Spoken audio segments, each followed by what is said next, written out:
putting this on YouTube just so that we can show everybody on these strong Adirondack spas where everything is on it.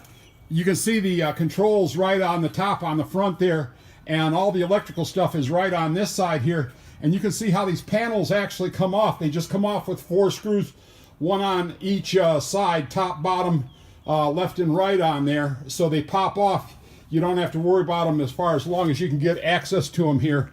And they run around here.